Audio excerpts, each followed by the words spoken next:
Hai guys, Assalamualaikum, salam sejahtera. Jumpa lagi dalam video Amar Kilat ya. So, seperti yang anda semua nampak dekat tajuk, nampak dekat belakang saya ni, hari ni kita special sikit. Kita akan menyelami serba sedikit lah tentang lori ya, lori. Kita takkan cerita lah pasal spek lori, tidak lah, tak macam tu. Tapi yang lebih mendalam, kita nak tahu kehidupan perjalanan seorang pemandu lori itu macam mana. Jom guys. Yang depan saya ni adalah trailer ya. Trailer, lori jenis trailer ya. Trailer ni dia boleh cabut kepala lah.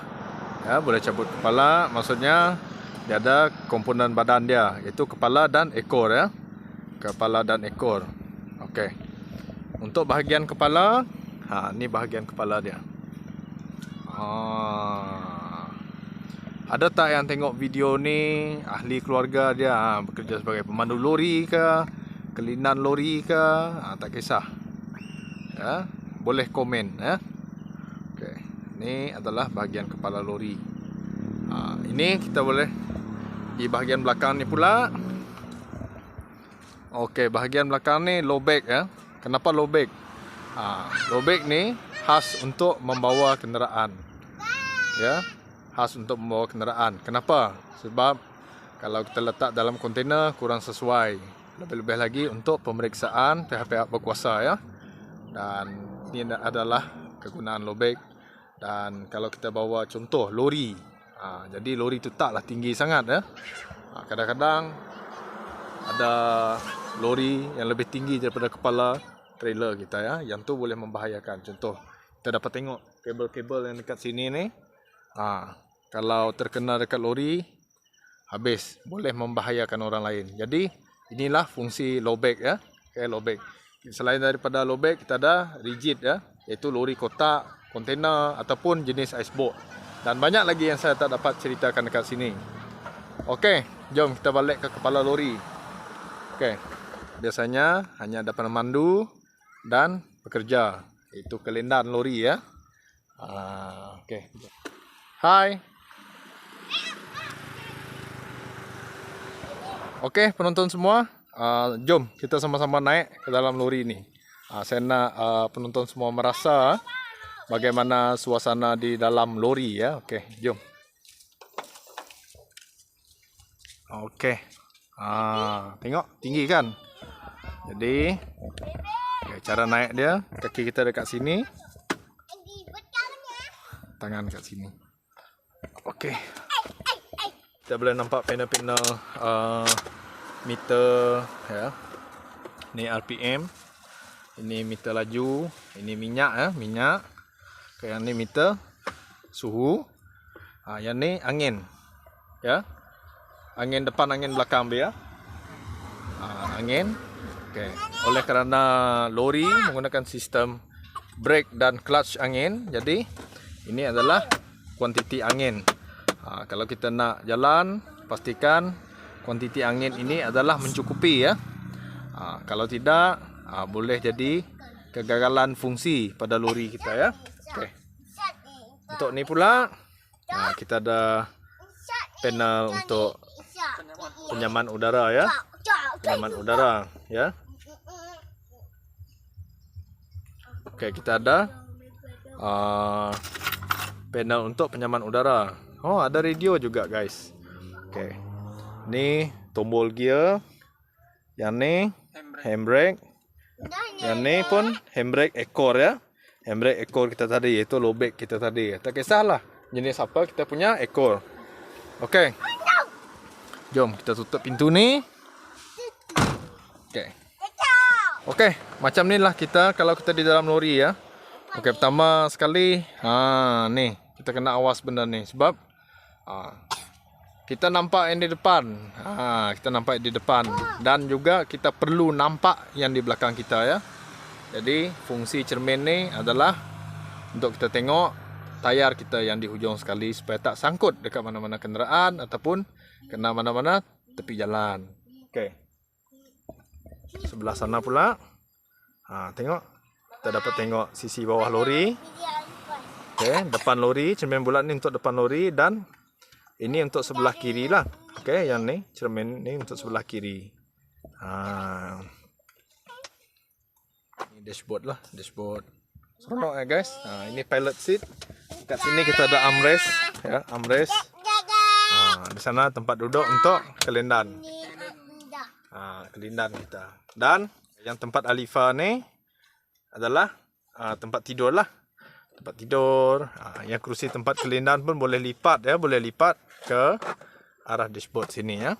Jadi nanti kepala bertemu kepala lah, kelindan dan driver tidur. Okey.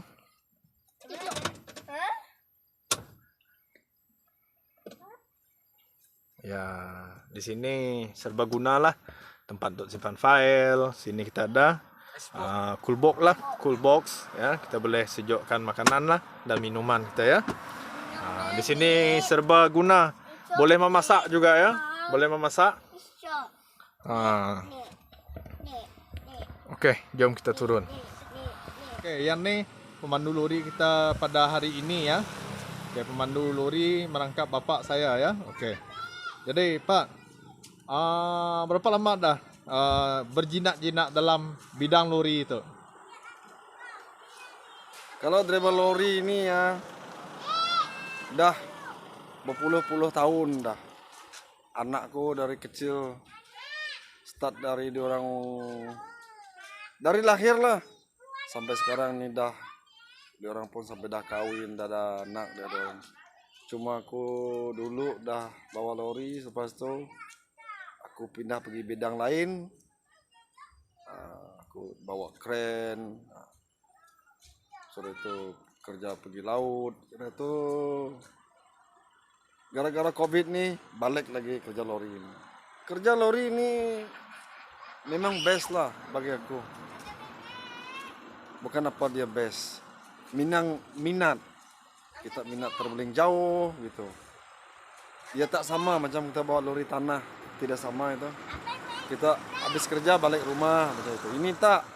Kita terbeling jauh macam kita dari Limbang, Kemiri. Kadang-kadang kita terus ke Sibu ataupun Kuching. Jadi kita bermalam tidur dalam lori. Kita nampak pemandangan. Sudah itu kita balik Limbang, kita jalan lagi pergi Kike, Senakan. Banyaklah perjalanan kita ini. Memang lori ini sebagai hotel. Tempat tidur, rumah pertama. Memang seronok lah bagi saya lah, sebab saya memang berminat untuk jalan jauh-jauh ini. Cuma kita kena kuat semangat dan kantar, sebab kita bawa barang berat-berat. Tanggung jawab kita sebagai pemandu lori ini sangat-sangat tinggi. Bukan apa aku bilang macam tu, kita jaga keselamatan orang dan keselamatan diri juga. Bukan kita suka-suka hati bawa jentera berat ini, kita pikir-pikir juga orang pakai kita kecil, sebab kita ni jentera berat. Kadang-kadang bukan kita hari-hari pakai jentera berat. Kadang-kadang masa kita tidak kerja, kita pakai juga kereta kecil, pakai motor. Jadi kita tahu jentera berat dengan jentera kecil ini, kita sudah tahu kan macam mana dia. Kita harus paham lah, orang pengguna kita kecil, orang kita besar, macam itu. Sebagai siapa yang memang berminat dengan lori ini, pendapatnya memang kurang lebih lah macam saya. Aku rasa lah. Ada orang yang bawa lori seperti yang angkat tanah, seperti aku bilang tadi. Kadang-kadang dia orang tak berminat jalan jauh. Dia cakap tak tahan lah, mengantuk lah. Itu tengok minat masing-masing. Kalau kita minat jalan jauh ni, memang mengantuk tu dah jadi kebiasaan. Ngantuk, tidur, jalan lagi. Macam tu. Pasal kita pendapatan lori ni, bolehlah, bukan cakap tinggi lah, bukan cakap lawa, tapi bawa lori ni untuk memang bolehlah bagi saya. Lumayan lah, lumayan. Okey, pesanan, nasihat untuk remaja ke ataupun tidak kira peringkat umur, macam mana kalau berminat dengan bidang pemandu lori ini apa nasihat? Bagi yang berminat bawa lori ini, pendapat saya lah, nasihat saya. Kalau muda-muda mudi sekarang nih banyak yang berminat seperti anak saya. Saya latih anak saya sendiri. Dia minat, mungkin dia nak ikut jejak saya ke apakah. Tapi dia orang memang minat. Ada juga orang lain berminat, tapi kita kena korban lah, ambil lesen dia, budget dia sekarang yang agak tinggi. Tidak macam dulu-dulu. Memang dia tinggi kita. Ambil lesen lori lagi, ambil JDL lagi. JDL kejo, JDL bersendi. Jadi kita banyak keluar belanja kalau lori. Tapi membaloi lah. Kalau kita keluar belanja pun bila kita sudah kerja, memang membaloi. Siapa yang berminat bawa lori boleh teruskan, jangan putus asa. Itulah nasihat saya. Oke, terima kasih Bapak saya yang setuju di Temu Ramah ya untuk konten kita pada kali ini, dan seterusnya kita nak interview adik saya juga pula ya. Oke.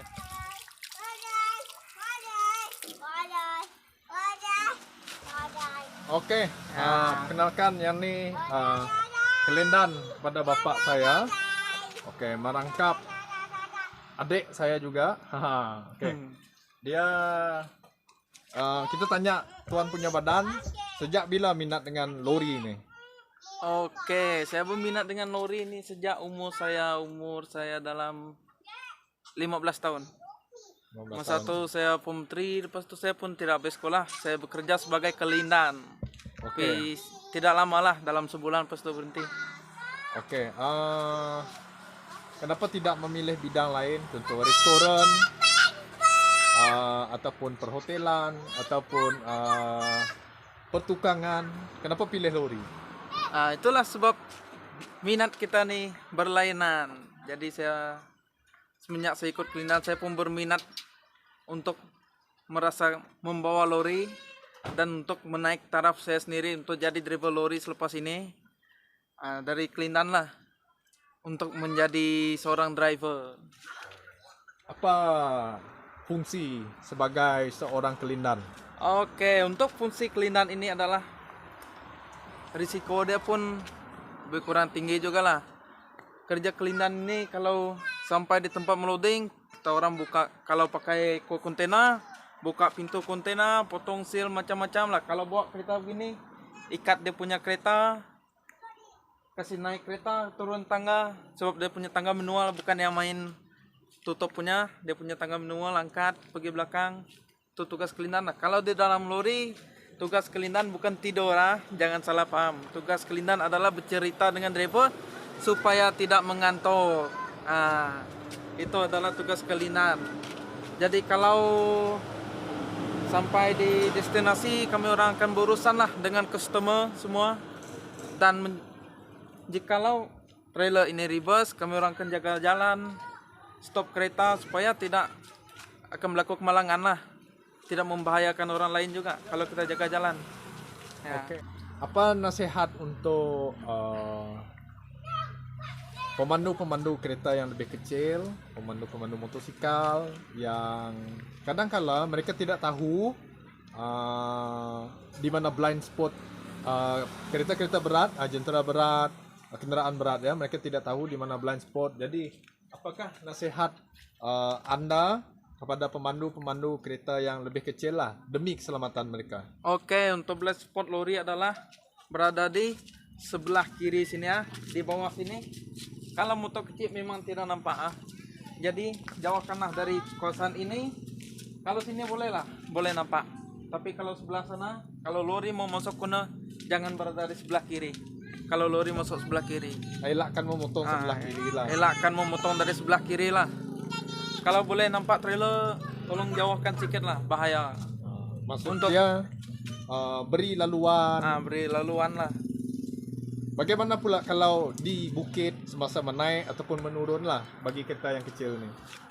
Kalau di bukit selalunya kalau naik ke Kundasangka atau pergi Senakan semua, dia akan ada 2 way untuk lori yang naik bukit.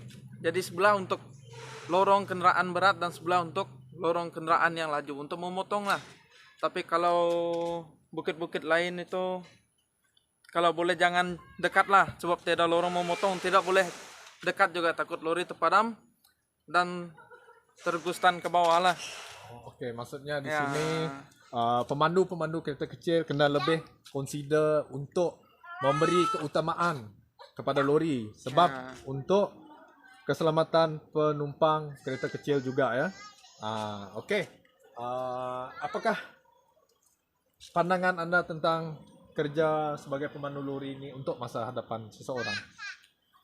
Kalau untuk driver lori ini dia banyak memberi perluan untuk orang lain juga, sebab dia mengangkat barang, makanan. Macam kereta ini orang memerlukan kereta, kami orang pun angkat juga makanan. Keperluan lah, keperluan harian memang semua kami angkat. Ya. Okey. Terima kasih pada adik saya yang sudi ditemu Rama pada hari ini ya. Okey guys. Jadi sekian saja perkongsian kita pada kali ini. Macam mana? Apa komen anda tentang konten kita pada kali ini? Boleh komen kat bawah ya. Okey. Jangan lupa untuk berjumpa dengan saya lagi di konten saya yang akan datang, pada live saya yang akan datang. Kita akan jumpa lagi, okey? Jangan lupa untuk subscribe, like, share dan komen. Bye bye.